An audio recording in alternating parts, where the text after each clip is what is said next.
Hi, this is Patricia Potts coming back, not calling back. And again, I'm here with Kerri, and this is part two. And in part one, we covered childhood abuse and her first hospitalization. We're going to take her from ending that first hospitalization and what happened next to her. And we're going to talk a little bit about medicine and diagnosis, and I think you'll find this really helpful. Go ahead, Kerri. Okay. Well, let's see. Okay, came back from my first hospitalization, had a good few months where I was thriving on life and doing really well, and then I hit again, the depression hit again, and I desperately tried to make my marriage work because he was so helpful, and it just, like I say, I just tried with all my heart to get it to work, and it just wouldn't. And then that's when I decided to go to California again, because I was going back and forth from, in between college years to California, and this was kind of a place or a symbol of freedom, Okay. Because of the culture and stuff like that. So You probably like California girls, all those fun. Yeah, exactly. Come to California, we've got everything. So, but I went there and I started working, and then I had another breakdown. Ended up in the hospital again. And Were you ashamed that you ended up in the hospital again? No. Okay. It wasn't a shameful thing for me because I was learning and discovering and growing. Okay. To me it was not, to a lot of survivors it is kind of a humiliation, to have to end up in the hospital because of this, but I like your attitude. I think a lot of our viewers need to hear that attitude. Oh, it was a place where I was learning about myself and thriving, and it was just a great thing for me. Like I said, some people, their kids are their most important thing, or, my most important thing that happened to me was going to the hospital. That was the highlight of my life, Okay. And so anyways, and then like I said, I kind of got involved with some wrong people and ended up living out of my car for a few weeks, and then that's when my parents came to get me, and they flew me back down from California to Utah. And I remember coming home from the airport and looking up in the sky and thinking, I'm done running. I want to, this is my home. Utah's my home. And you have to, I think there comes a point in your life where it's kind of a maturity thing where you're thinking, this is where I belong, and I'm just going to do with what I have. Because like I said, I burned all my bridges with any. At this time? At that time I was 24. 24, okay. Yeah, so 24. Came back, and came back from California to Utah, and one of the things when I was in the hospital there in California, they put me on Haldol and didn't tell me about the side effects. Oh. And I thought I was losing my mind again. So I ended up calling 911. This is an emergency.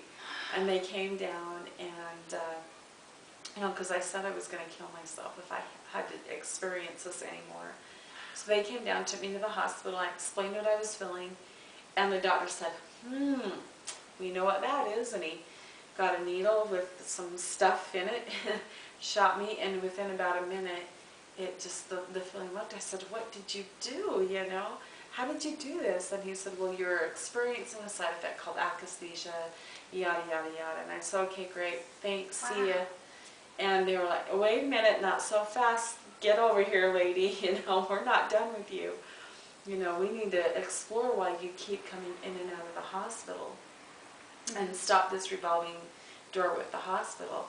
And when I had only been in it at the time, like, I'd say 3 times. Okay.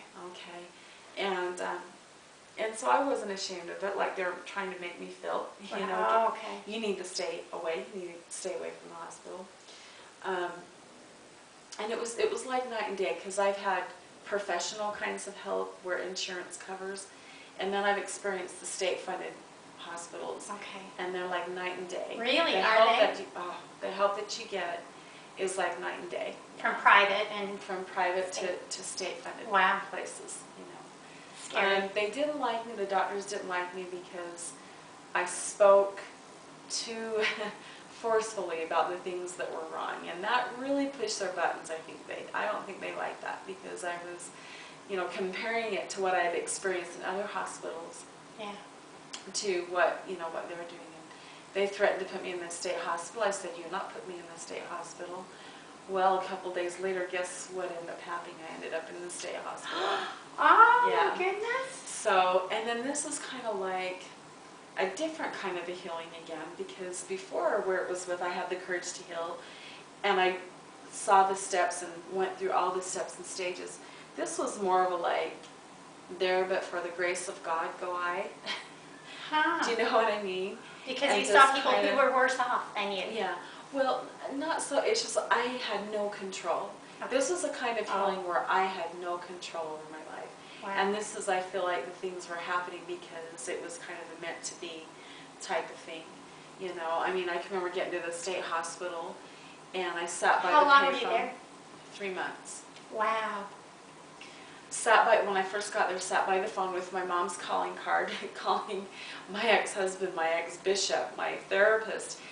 Please get me out of here. It was devastating. It really was. But at the same time, as time went on and I was in a safe place, I think kind of my subconscious mind took over at that time. And because I was safe, it was just, I started getting better in a different kind of way. Okay. How can I explain it? So what was your It's main just- lessons in the state hospital versus other places? What was Yeah. your main, like, denial, acceptance, and rebuilding My issues? main was that I don't belong here, you know. Oh. And the first day I got there, I said to the nurse, "I've done this with my life. I've gone to college. I've done all these things." And she looked at me. She said, "Kerri, you're the worst kind." Wow. And it really pulled me back. I thought, you know. And after being there for about a month, they shipped me back down to Salt Lake for a court hearing. Why? And, well, because to see what they were going to do with me, if they were going to release me, keep me longer, you know, type of thing. And the lawyers had their little rebuttal. And then the judge, bless his heart, he was such a good person, he said, "Kerri," he said, I'm going to keep you in the hospital for another month or so. But he said, "Congratulations, you've come a long ways." Wow. And I just looked at him and I thought, I haven't been doing anything. How can I come along? I haven't been doing anything. And my idea of success at the time was climbing and crawling and scraping my way to the top, you know. That was what I thought saw success as, just this big competition, you know. And what was happening, I think, was I was actually healing on a subconscious level. And he must have seen some changes in me that... So maybe does that make sense? Well, maybe I think what I hear you saying in terms of how does that apply to each of us, it sounds like sometimes we don't recognize the healing that we have. And sometimes it has to come from other people.